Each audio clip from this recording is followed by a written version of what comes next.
Bueno, jóvenes, preguntas. A ver, ¿qué estaban preguntando? El tema de la previsión para cuentas incobrables, ¿no? Sí, De acuerdo. ¿cuántos años, o sea, a partir de qué año la puedo llevar a cuenta incobrable? Pero, por ejemplo, le dicen, si yo sé que el cliente, digamos, está pagándome, digamos, pero ya van 3 años o 4 años demorándose en pagar, digamos, ¿la puedo no llevarla a cuentas incobrables y mantenerla nomás? ¿O me obligan a que yo la cuente incobrable? A ver, eh, hay que tener en cuenta. Yo puedo dar de baja una cuenta para cobrar, sí, ¿no? Yo lo puedo dar de baja siempre y cuando esté plenamente autorizado por la alta dirección de la empresa. Y no me refiero, en este caso, a la gerencia, sino también al directorio de la empresa, ¿no? Los socios se reúnen y digan, bueno, señores, el tema del orden a través de una junta extraordinaria de accionistas, el tema de orden es justamente las cuentas por cobrar, porque sucede, hay empresas, por ejemplo, que tienen un alto grado de mora. ¿Por qué? Más que todo en esta coyuntura que estamos ahorita, porque hay muchas empresas o muchas personas que perdieron su trabajo, desaparecidas y demás, y que, bueno, nuestras cuentas corporales se nos fueron en las nubes, como dicen, pues, ¿no? Eh, lo malo ahí es que la empresa no hizo nada cuando comenzó ya en este caso, a crecer esa mora, ¿no? Porque las empresas tienen que hacer algo, reprogramar, llamar a los clientes, un montón de cosas, pero cuando ya no se pudo hacer nada El de eso, reconocimiento de deuda también. entonces ya nuestras cuentas por cobrar están muy altas. Es más, somos conscientes, por ejemplo, de que, porque se puede dar, de que el titular de la deuda falleció y nosotros no tomamos la prevención, por ejemplo, de tomar un seguro de desgravamen, ¿no? Somos conscientes, por ejemplo, de que esa persona es una persona estafadora, ¿no? Y lastimosamente caímos en ese tema, y mucho más esta persona no tiene ni las intenciones de pagar. Entonces, yo como alta dirección de la empresa, ¿no? En esa asamblea de socios, accionistas, deciden en este caso castigar las cuentas corporales, ¿no? ¿Por qué? Porque tenemos que la cartera, porque no se olviden que también mis cuentas corporales, si yo no las cobro, se vuelven muy significativas, y para el tema de mis análisis financieros y demás, me genera un problema, ¿no? A ver, entonces, si la empresa decide castigar porque entiende, lógicamente tiene que haber un informe, ¿no? Fallecido, estafador, no se lo ubica, porque la empresa también tiene otros medios, puede también reportar a la central de riesgo, por ejemplo, ¿no? Ojo que tampoco se puede reportar, no, resulta de que ya no aparece, lo voy a reportar a la central, tampoco es así. El señor, en el momento en que se le pagó el crédito, él debería haber firmado una autorización en el cual, en este caso, él es consciente, en el caso de que no paga, la empresa va a tomar la decisión de informar, en este caso, a los buros de información, que son InfoCenter e Infocre, creo que, ¿no? A los, porque tampoco es que mañana tengo que tener fotocopia de su carnet original debidamente firmado y la carta de autorización, ¿no? Ahí recién con eso ya puedo. Esa es una medida para cobrar que muchas empresas están optando. Presionar por ese lado, ¿no? Tarde o temprano va a necesitar una operación financiera y, bueno, no va a poder proseguir con su operación hasta que no lo cancele. Muchos pagan bajo esa situación.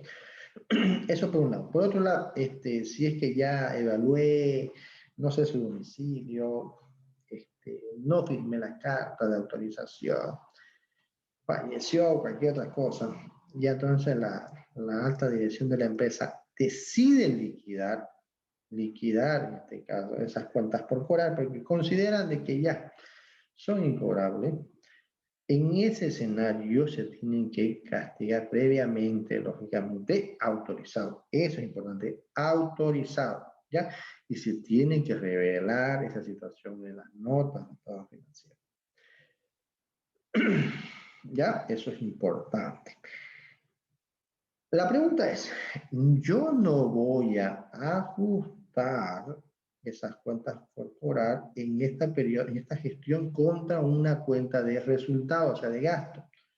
¿Ya? ¿Por qué? Porque esas operaciones no corresponden al periodo o ejercicio de esa gestión. Por ende, por el principio de uniformidad, yo no puedo afectar el resultado de esa gestión. Recomendación. Muchos muchos auditores recomiendan utilizar ajustes gestiones anteriores que son cuentas patrimoniales o en su defecto deciden afectar la cuenta de resultados acumulados. ¿Qué quiero decir, señores? ¿Qué es resultado acumulado? Los resultados acumulados quiere decir de que son utilidades que las empresas tuvieron en gestiones anteriores y que se fueron acumulados producto de que la empresa decidió no distribuir las utilidades, sino reinvertir en la empresa, ¿no? Por eso tenemos resultados acumulados positivos. Si son negativos, también no son pérdidas acumuladas que la empresa tiene pendientes de compensación con las utilidades. Eso se entiende, ¿no?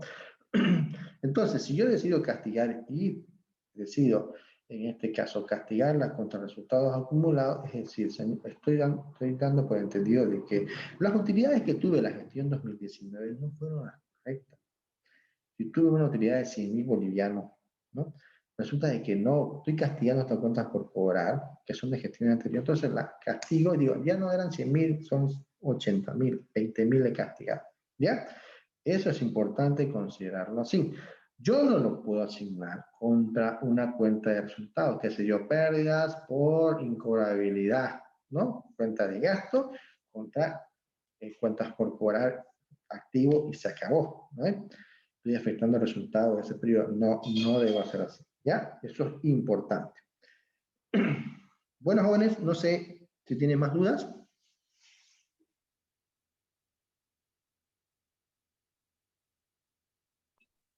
No creo, Ligen. Voy a saber. Bueno, jóvenes, entonces, sin más que decir, nos vemos el día de mañana, ya, para avanzar con nuestro material de avance. Hemos terminado la ronda de exposiciones. En la última fase, vamos a avanzar sobre las normas de auditoría, porque eso es lo que nos interesa, es lo que vamos a hacer en realidad, ¿no?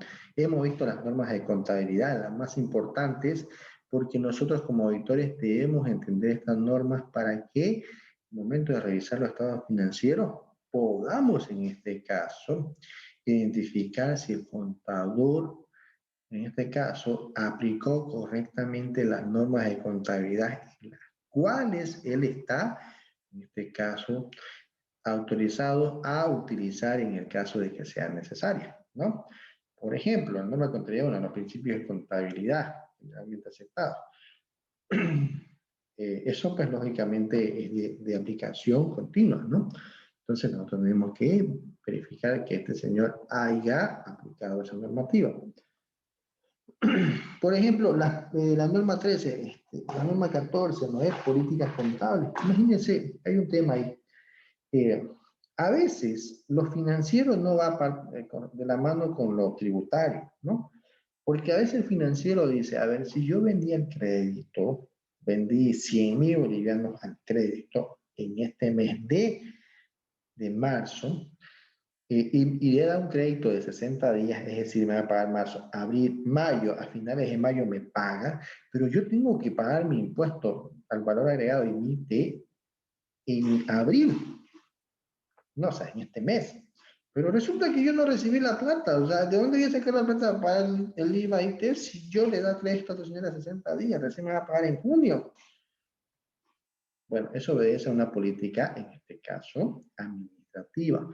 La parte tributaria establece que las operaciones los principios de vengado que corresponden en ese periodo, pues deben tributarse al mes vencido, ¿no? En una terminación de NIC.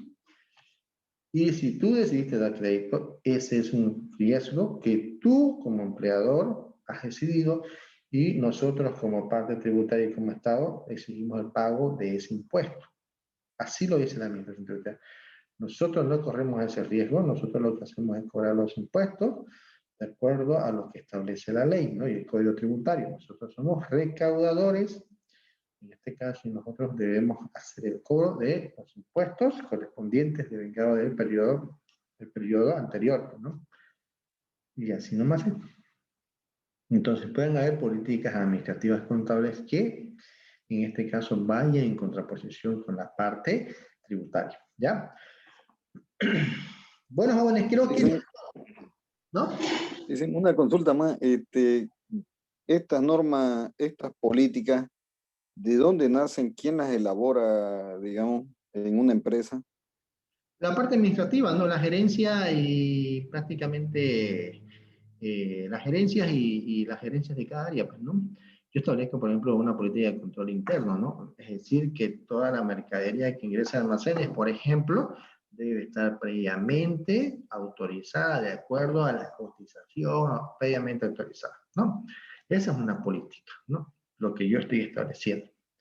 Eh, yo, ¿afecta contablemente esa política? Eh, puede ser que sí, puede ser que no, depende, ¿no?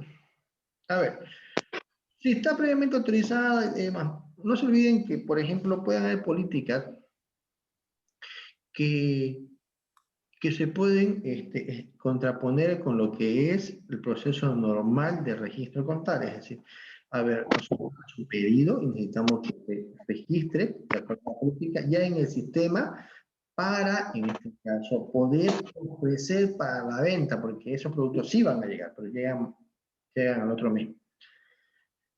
Rompe el proceso de, en este principio, en este caso, de vengado. Es decir, esos productos no han llegado, no están físicamente, no tengo por qué contestarlo. ¿No? ¿Por qué? Porque no corresponde al periodo, no tengo la nota fiscal, no tengo nada. Pero a veces la administración dice, no hay que ingresar, ¿no? Ahí tendríamos que utilizar nosotros los contadores cuentas transitorias, a veces, ¿no? O, por último, cuentas de orden, ¿no? Para poder atender un poco la... Ya eso lo decide el contador, ¿no? Ya, es decir, que las políticas lo establece la alta dirección de la empresa, ¿ok? Y muchas veces puede ir en contraposición de lo que establece la normativa tributaria. Y por ende, nosotros como, en este caso, como editores, tenemos que identificar esa situación y decir, bueno, sabes, lo que tú has determinado va en contraposición de la normativa y por ende te sugiero dentro de mi hoja de observaciones y recomendaciones que replantees tu política. Vamos a tener que considerar, ¿no?, estos ajustes para el tema de los registros contables y determinación del IVA. ¿Ya? Pero eso ya se ve en este caso dentro de lo que es las recomendaciones y observaciones que nosotros como editores elaboramos. ¿Ya? Y presentamos para la empresa, ¿no? Ese es el valor agregado que nosotros le damos a las empresas. Y eso es lo que nosotros debemos diferenciar dentro de lo que son nuestras ofertas de servicio. Hay muchos auditores que se enfocan en la parte tributaria, y se acabó. Pero las empresas no tienen problemas justamente con sus políticas, con sus procedimientos. Sí, nosotros debemos identificar esas situaciones y recomendar, ¿no? Pues observaciones, observamos y recomendamos posibles soluciones. Lo que le llaman nosotros el know-how, ¿no? O sea, el valor agregado de lo que es nuestro servicio, ¿no? Que es lo que más le interesa a una empresa. Hay empresas, por ejemplo, que dicen, a ver, necesitamos hacer auditoría externa, ok, listo, contratamos a listo, ya necesito que me emita un informe en limpio y se acabó, ok, ¿no? ¿Por qué? Porque eso le interesa a la empresa para salir de paso. Ah, no, pero si yo le vendo un valor agregado, le doy un know-how y le digo, bueno, señores, sabes que aparte de eso, tenemos que hacer un análisis de políticas administrativas y contables para poder recomendar, observarte y recomendarte qué es lo que deberías hacer. Entonces, yo sé que el administrador va a estar feliz, pues, ¿no? Y con eso vamos a tener buenos clientes y recomendaciones, porque nosotros lo que vendemos son servicios, ¿no? Bueno, jóvenes, creo que eso es todo, ¿no? Nos vemos entonces el día de mañana. Hasta luego, Luis, gracias. Hasta luego, jóvenes. Muy buenas noches. Buenas noches. Gracias. Hasta luego.